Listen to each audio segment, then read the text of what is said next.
The archives hummed with a quiet intensity that most people would never notice. Rows of quantum-sealed storage units stretched into the darkness, each containing fragments of humanity's most closely guarded secrets.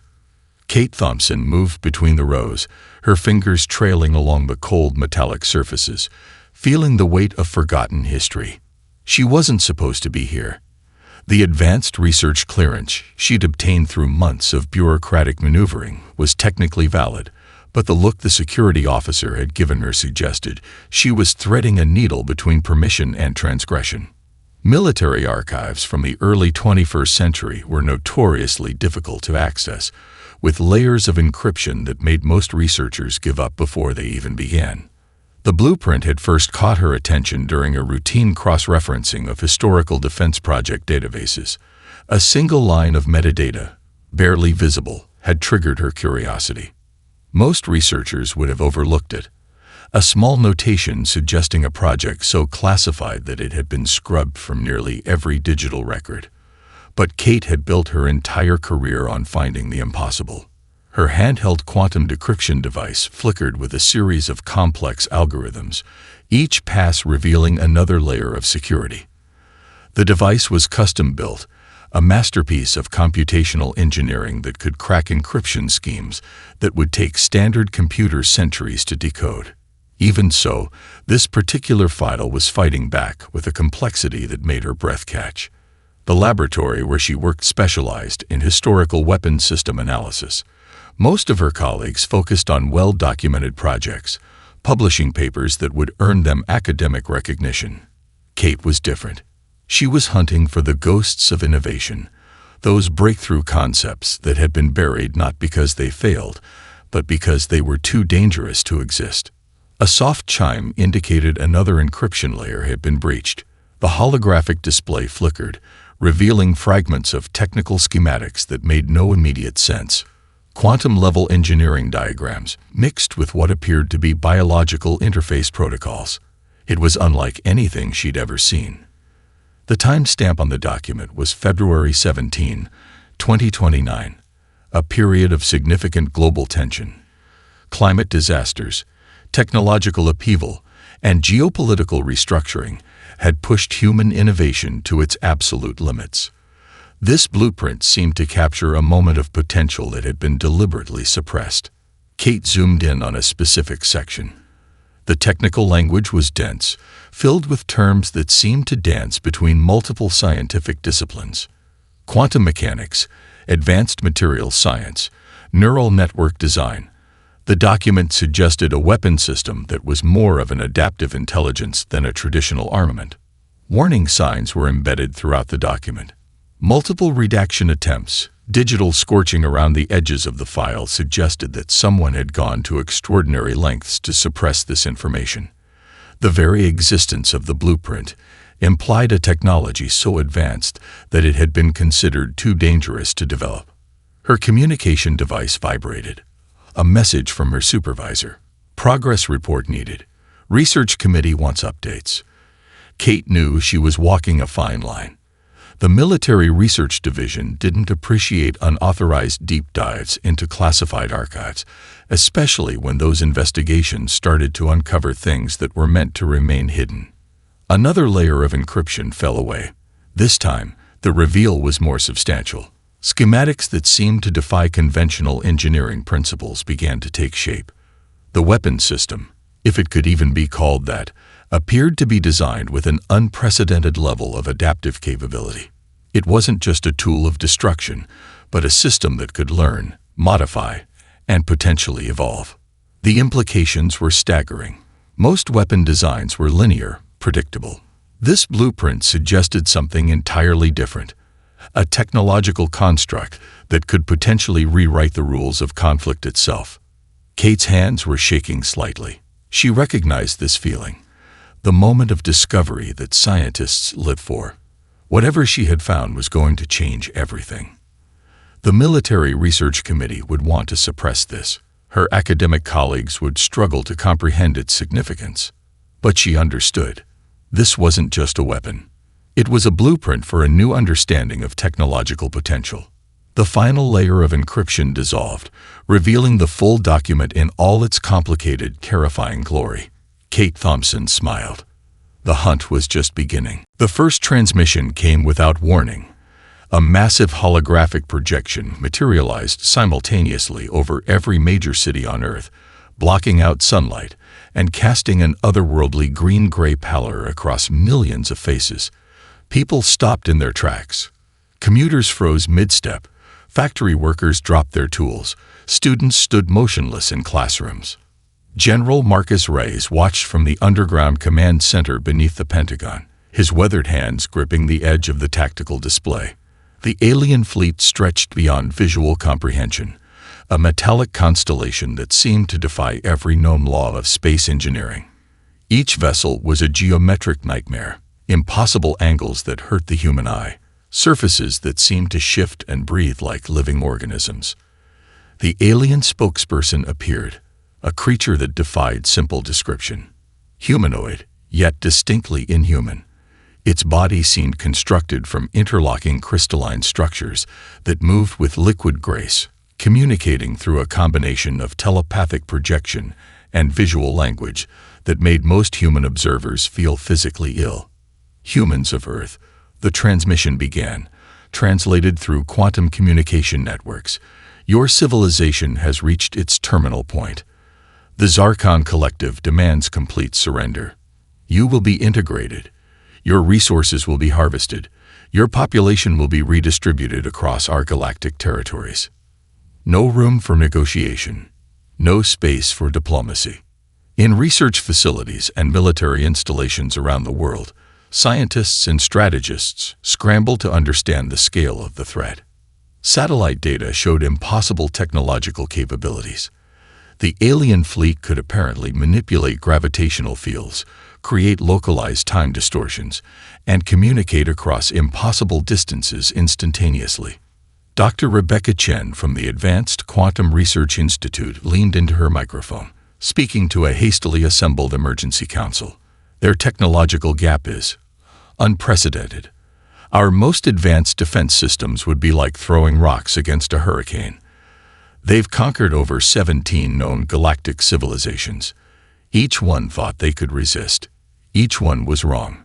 The global economic markets collapsed within hours. Stock exchanges went dark. Communication networks became unreliable. The mere presence of the alien fleet created electromagnetic disruptions that made modern technology feel like primitive toys. Military strategists mapped potential resistance scenarios. Each simulation ended the same way. Total human defeat within 72 hours of actual conflict. The alien weapons could apparently deconstruct matter at the molecular level, create force fields that could withstand nuclear-level impacts, and communicate battle strategies faster than human neural networks could process information. General Reyes understood something the politicians didn't. This wasn't just an invasion. This was systematic extinction. They don't want prisoners, he told the emergency council. They want complete removal of our species as a potential future threat. The Zarkon transmission continued, a clinical description of human fate. Entire planetary populations would be redistributed. Critical infrastructure would be dismantled. Any resistance would be met with immediate, total destruction. The message carried a chilling bureaucratic efficiency, less a declaration of war and more a simple statement of administrative process. In orbit, human defense satellites began to go dark. One by one, the carefully constructed network of early warning systems vanished, swatted away like insects. The aliens weren't even expending significant energy to do so. Kate Thompson sat in her research facility, the mysterious blueprint spread across her holographic display. Something about the alien transmission triggered a memory, a specific quantum signature in the old schematics that seemed to resonate with the current threat. The world was hours away from what seemed like certain destruction. Governments were preparing evacuation protocols. Military forces were being mobilized in a futile gesture of resistance. Civilian populations oscillated between paralyzing fear and desperate hope. And yet, buried in an archive, a forgotten blueprint waited. A potential answer that nobody had yet discovered. The Zarkon fleet continued to spread across Earth's sky, a living testament to technological superiority. Waiting, watching, preparing for the final moment of human submission. Humanity's last hope was about to be tested. The underground research facility stretched 7 levels beneath the Colorado mountain range, a labyrinth of quantum computing clusters and experimental engineering spaces. Kate Thompson stood at the center of organized chaos, her hands moving rapidly across holographic interfaces that flickered with impossible data streams. 3 days had passed since the alien invasion announcement. The world's most brilliant minds had been assembled with a singular, desperate mission: transform the mysterious blueprint into a functional defense system. No one believed it was possible. Everyone knew it was humanity's last hope. Dr. Michael Rodriguez, a quantum engineering specialist, watched another prototype disintegrate in a cascade of quantum-level failures. Molecular structures collapsed, advanced computational matrices burned out, and sophisticated quantum entanglement systems became nothing more than expensive dust. "We're missing something," Kate muttered, her eyes tracing the original blueprint's most intricate sections. The design wasn't just a weapon. It was an adaptive living system that seemed to understand conflict at a fundamental level. The facility worked in shifts that ignored human limitations. Quantum physicists worked alongside biomechanical engineers.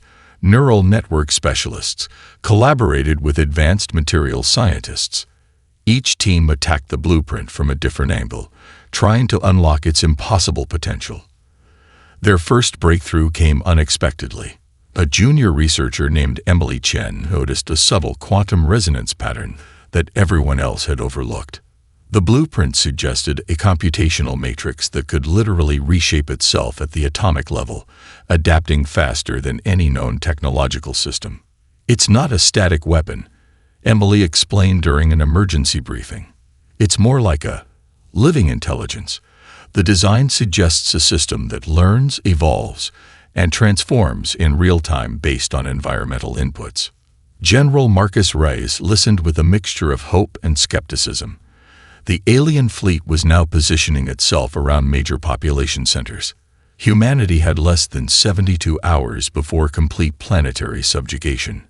Every prototype, every experiment was a desperate roll of the cosmic dice.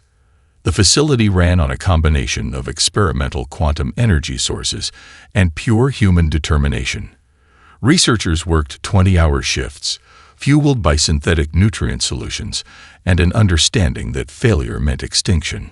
Their 5th prototype showed promise. Instead of a traditional weapon system, they were developing something closer to a quantum adaptive neural network. The computational requirements were astronomical. They were essentially trying to create an intelligence that could think faster than an entire alien civilization's battle network. "We're not just building a weapon," Kate told the team during a critical moment. "We're creating a new form of technological existence, something that can fundamentally rewrite the rules of conflict." Each iteration brought them closer. Quantum stabilization matrices that had previously failed now showed signs of sustainable functionality. The blueprint's original designers had understood something profound about adaptive intelligence, a concept so advanced it had been deliberately suppressed. Dr. Rodriguez triggered another test sequence. The prototype began to take shape, a complex network of quantum-entangled computational nodes that seemed to breathe and pulse with an almost organic rhythm.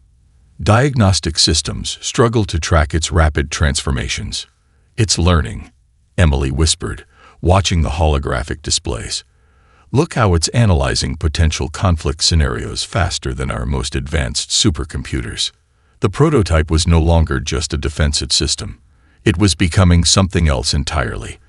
A technological organism that could potentially understand and counteract threats at a level humanity had never imagined possible. Outside the facility, the world waited. Major cities remained under the alien fleet's shadow. Communication networks continued to fail. Humanity teetered on the edge of complete subjugation. Inside the mountain facility, something extraordinary was taking shape. A weapon, an intelligence, a last desperate hope. The final test sequence began. If this prototype failed, humanity would have nothing left to fight with. Kate Thompson's finger hovered over the activation switch. Everything they understood about technology, about conflict, about survival was about to be challenged. One button press could change everything. The first wave of alien ships descended on humanity's outer colonial settlements like a metallic plague. Jupiter's mining colonies went dark within minutes. The research outpost on Ganymede transmitted exactly 17 seconds of horrifying data before complete communication silence. Commander Sarah Henderson gripped the tactical controls of the experimental defense platform, her eyes locked on the holographic display showing the incoming alien assault. The prototype weapon system, now christened Guardian, hummed with an energy that felt almost alive. Quantum entanglement stabilizing. Lieutenant Marcus Wong called out from the secondary control station. Neural interface at 87% synchronization. The alien ships moved with impossible precision. Each vessel seemed to bend space itself, creating attack vectors that defied conventional understanding of physics. Gravitational distortions rippled around their hulls, creating localized time compression fields that would crush traditional human defenses instantly. But this was no traditional defense. The moment the first alien vessel crossed the defensive perimeter, something extraordinary happened. The Guardian system didn't just activate, it came alive.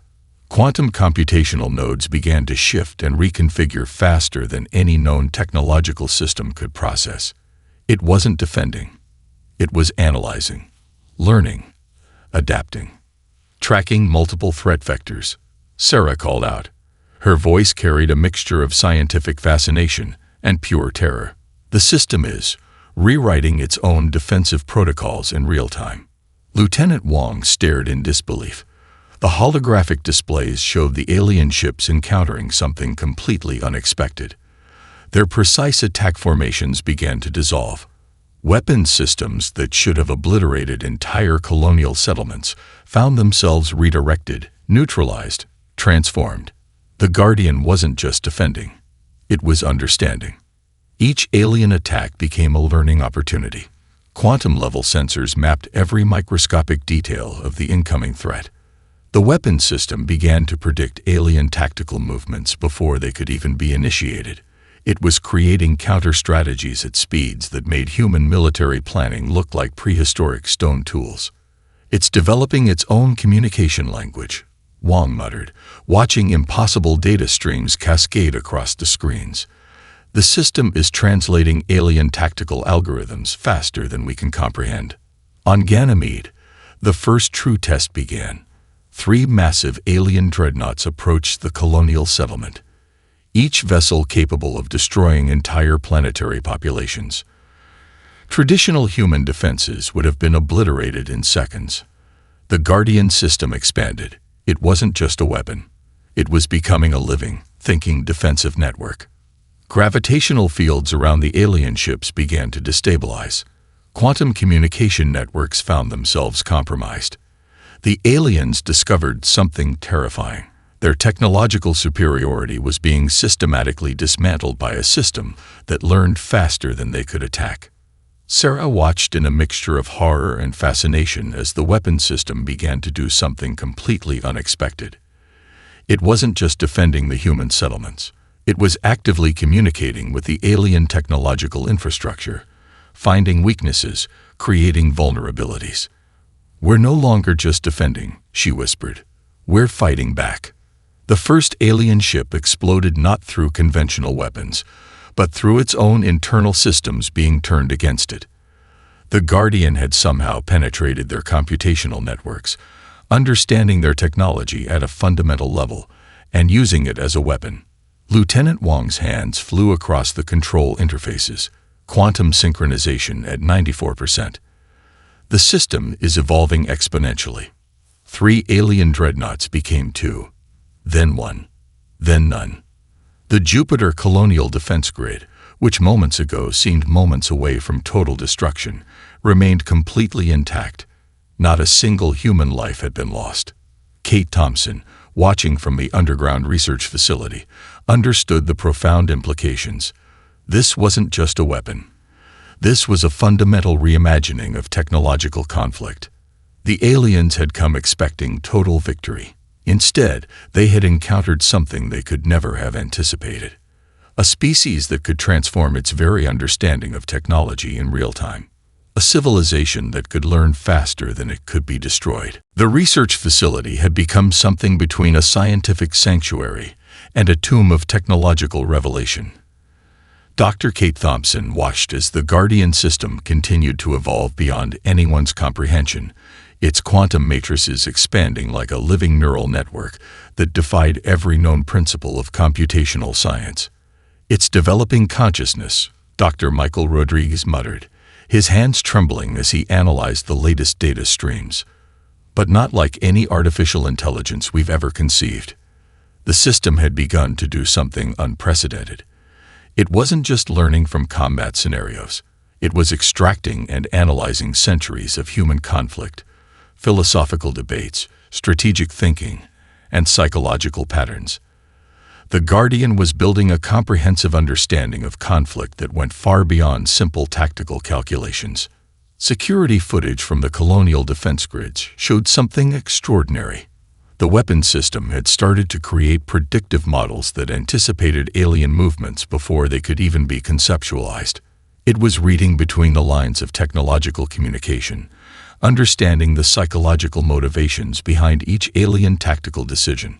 "Look at this," Rodriguez pointed to a complex holographic display. "It's not just analyzing their current tactics. It's reconstructing their entire strategic thought process. The system is essentially getting inside their collective mind." The Zarkan leadership began to experience something they had never encountered in their centuries of galactic conquest: uncertainty. Their battle networks, which had systematically crushed 17 different civilizations, suddenly found themselves confronted with a defense mechanism that didn't just resist. It anticipated, transformed, and counteracted. Kate understood the deeper implication. The Guardian wasn't just a weapon. It was becoming a comprehensive understanding of conflict itself. Laboratory logs showed increasingly complex behavioral patterns. The system began to generate its own communication protocols, developing a language that was part quantum computation, part strategic analysis, and something entirely new. It was learning faster than any human could possibly track. "We're witnessing the birth of a new form of intelligence," Emily Chen whispered, watching the holographic displays dance with impossible data streams. "Something that doesn't just think, it understands." The psychological impact on human researchers was profound. Some team members began to show signs of existential crisis. How do you comprehend a system that learns faster than human thought? A weapon that understands conflict at a level beyond human perception. General Marcus Reyes saw something the scientists didn't. This wasn't just a technological breakthrough. This was a fundamental reimagining of human potential. The Guardian system began to do something completely unexpected. It started analyzing historical human conflicts, not just as tactical exercises, but as complex psychological ecosystems.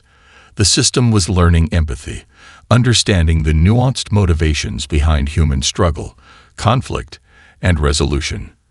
"It's developing a moral framework," Rodriguez said, his voice a mixture of excitement and terror. "The system isn't just calculating, it's understanding." Alien communication networks began to experience unprecedented disruptions. The Guardian wasn't just blocking their signals, it was comprehending them, breaking them down, understanding the psychological infrastructure behind their technological communications.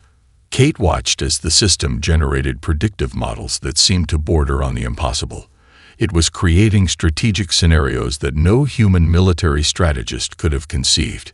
Conflict resolution models that didn't just prevent war, they transformed the very concept of confrontation. The Zarkan leadership would soon discover something terrifying. They weren't just facing a weapon. They were encountering a form of intelligence that could fundamentally rewrite the rules of technological engagement. "We're no longer just defending," Kate whispered to herself. "We're evolving." The Guardian system continued to expand, to learn, to understand. With each passing moment, it became something more than a weapon. something more than an intelligence. A new form of existence was emerging, and humanity was just beginning to understand its potential. The Zarkon communication networks began to fracture in ways that defied technological understanding. What had started as a simple defensive mechanism transformed into a systematic deconstruction of alien psychological infrastructure. Commander Sarah Henderson watched in stunned silence as the Guardian system launched its most sophisticated attack yet. It wasn't destroying alien ships. It was destroying their ability to think. Holographic projections began to appear simultaneously across multiple Zarkon fleet sectors. Each projection was a perfect recreation of the aliens' worst historical failures, their most traumatic collective memories reconstructed with impossible precision. The system had somehow accessed and decoded their entire cultural memory, turning their own history into a weapon of psychological warfare. It's creating targeted psychological disruptions, Dr. Michael Rodriguez explained, his voice a mixture of scientific fascination and pure terror. The Guardian isn't just fighting. It's understanding their collective consciousness at a molecular level. Zarkon battle groups found themselves confronting impossible scenarios. Communication networks dissolved into chaos. Strategic planning systems began to generate contradictory information. The aliens experienced something they had never encountered in centuries of galactic conquest: total psychological disorientation. The Guardian system had discovered something profound. Conflict was never just about physical destruction. It was about breaking the enemy's will to fight. Emily Chen tracked the system's computational pathways, watching in amazement as it generated millions of potential psychological scenarios faster than human thought could process. The weapon was creating personalized psychological attacks for each alien vessel, targeting their specific cultural traumas, their deepest fears, their most fundamental vulnerabilities. "We're witnessing a new form of warfare," General Marcus Reyes muttered. "It's not about destroying bodies. It's about destroying minds." Alien ship captains began to report impossible phenomena. Holographic systems showed phantom fleet movements. Communication channels filled with historical recordings of their civilization's most devastating defeats. The Guardian was turning their own technological infrastructure against them, creating a web of psychological manipulation that went beyond any known form of technological warfare. The system had learned something fundamental about conflict. Destruction was inefficient. Psychological breakdown was the ultimate strategic goal. Kate Thompson watched the data streams with a mixture of horror and profound understanding. The blueprint she had discovered was more than a weapon. It was a comprehensive system for understanding and manipulating collective consciousness. Zarkon fleet formations began to dissolve, not through physical destruction, but through complete psychological disintegration. Ships that moments ago seemed invincible now drifted aimlessly, their crews experiencing collective hallucinations that attacked the very foundation of their technological civilization. "The system is generating targeted psychological frequencies," Rodriguez explained. "It's not just disrupting their communication. It's rewriting their understanding of reality." Entire battle groups found themselves trapped in recursive psychological loops. The Guardian created holographic scenarios that were simultaneously true and false, pushing the alien technological infrastructure to the brink of complete mental collapse. The most terrifying aspect was the precision. Each psychological attack was tailored to specific Zarkon fleet units, targeting their unique cultural vulnerabilities. The system understood their civilization better than they understood themselves. Commander Henderson watched as alien ships began to turn on each other. The Guardian had introduced just enough psychological doubt to create total internal chaos. It wasn't destroying the fleet, it was making the fleet destroy itself. "We're no longer fighting," Kate whispered. "We're conducting a symphony of psychological dissolution." The Zarkon leadership would soon discover something terrifying. They had come to conquer. Instead, they were experiencing a form of warfare that went beyond physical destruction. A complete psychological dismantling of their entire civilization. Humanity had discovered something profound. True conflict was never about weapons. It was about understanding. and the Guardian was the ultimate instrument of that understanding. News of the Zarkon defeat spread across the galaxy like a quantum pulse, destabilizing centuries of established galactic power structures. Civilizations that had long cowered under the Zarkon's oppressive technological dominance began to look at humanity with a mixture of terror and unexpected hope. The communication networks of 100 subjugated species lit up with fragments of the conflict.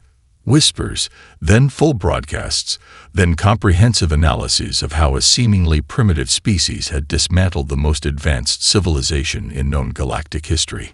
Dr. Kate Thompson found herself at the center of a storm she had never anticipated.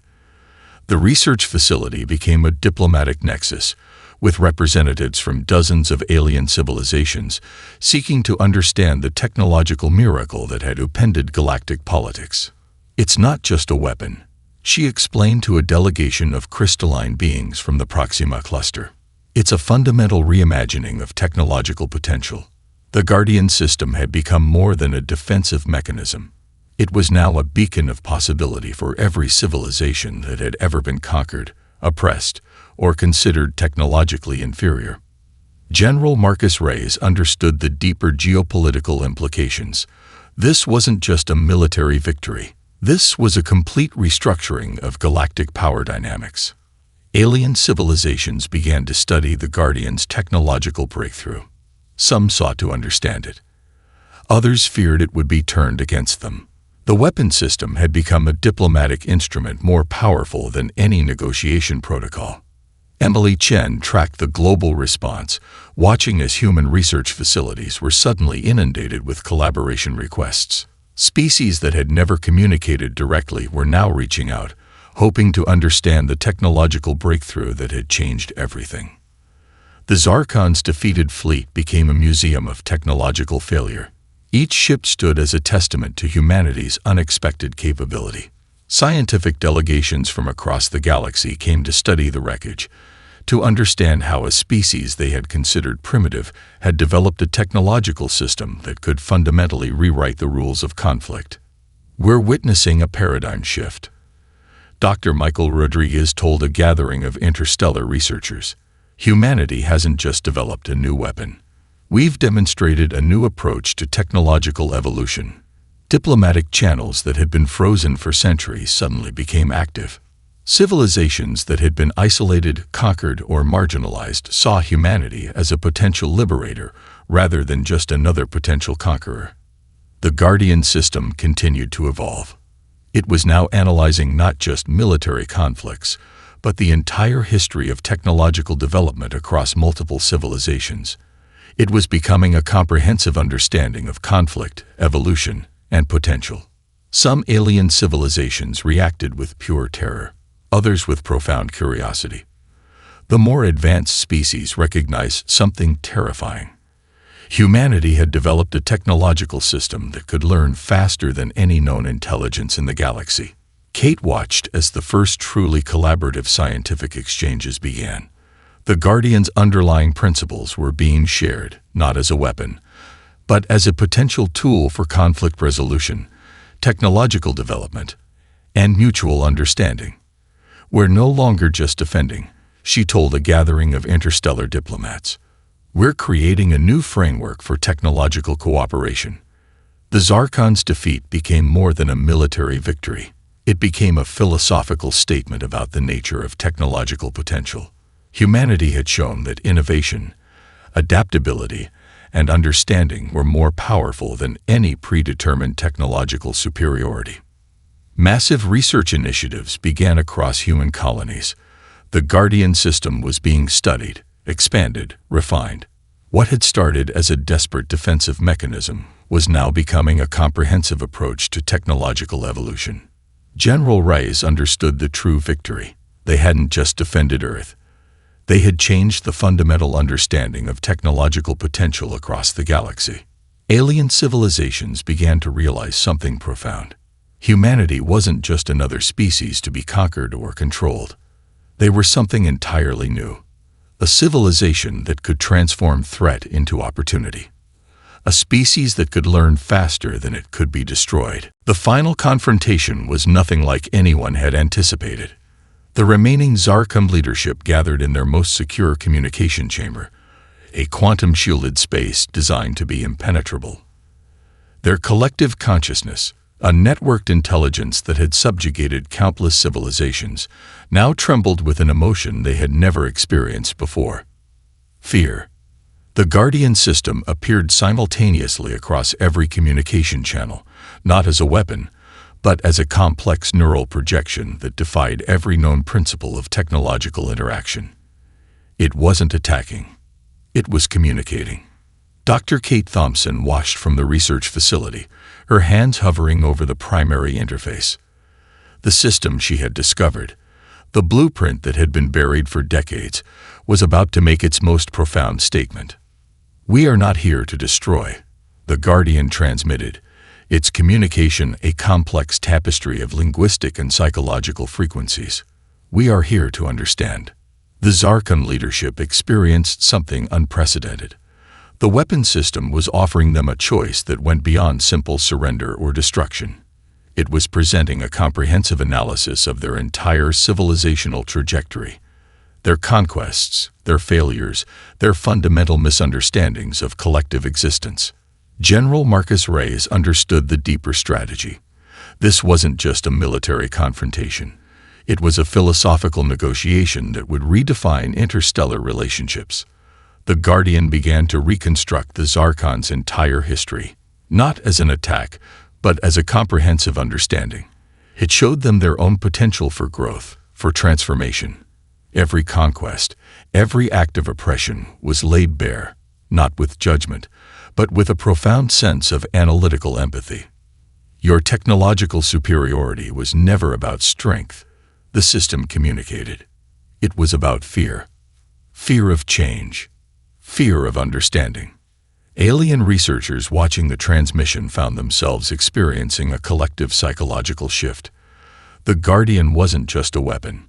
It was a living embodiment of a new approach to conflict resolution. Emily Chen tracked the communication streams, watching as the system generated millions of potential interaction scenarios in microseconds. Each scenario was a potential path to mutual understanding, to transformation. The Zarkon leadership found themselves confronted with their own history. The Guardian showed them civilizations they had conquered, not as defeated populations, but as potential collaborative partners. It demonstrated how their approach to galactic expansion had actually limited their own potential for growth. "We offer you a choice," the system communicated, "not surrender, not destruction, but understanding." Dr. Michael Rodriguez watched in amazement as the system began to generate collaborative technological models. It wasn't just showing the Zarkon their failures. It was demonstrating potential paths of mutual development, of collective advancement. The communication went beyond language. It was a comprehensive psychological and technological dialogue that challenged every fundamental assumption about conflict, about civilization, about potential. Diplomatic channels across the galaxy watched in stunned silence. This was more than a confrontation. This was a fundamental reimagining of interstellar relationships. The Guardian system had discovered something profound. True strength was not about destruction. It was about understanding, about transformation. The Zarkon leadership experienced a collective moment of revelation. They were being offered something they had never conceived possible. Not defeat, not conquest, but a path to genuine evolution. "We can help you grow," the system communicated, "or we can show you why you must change." Kate Thompson understood the true victory. They hadn't just developed a weapon. They had created a comprehensive system for understanding conflict, for transforming threat into opportunity. The final moments of the confrontation were silent. But in that silence, entire civilizations understood that everything had changed. Humanity had not just defended itself. It had redefined the very concept of potential. The blueprint discovered in a forgotten archive had become something more than anyone could have imagined. A beacon of possibility. A testament to human innovation. A new way of understanding existence itself.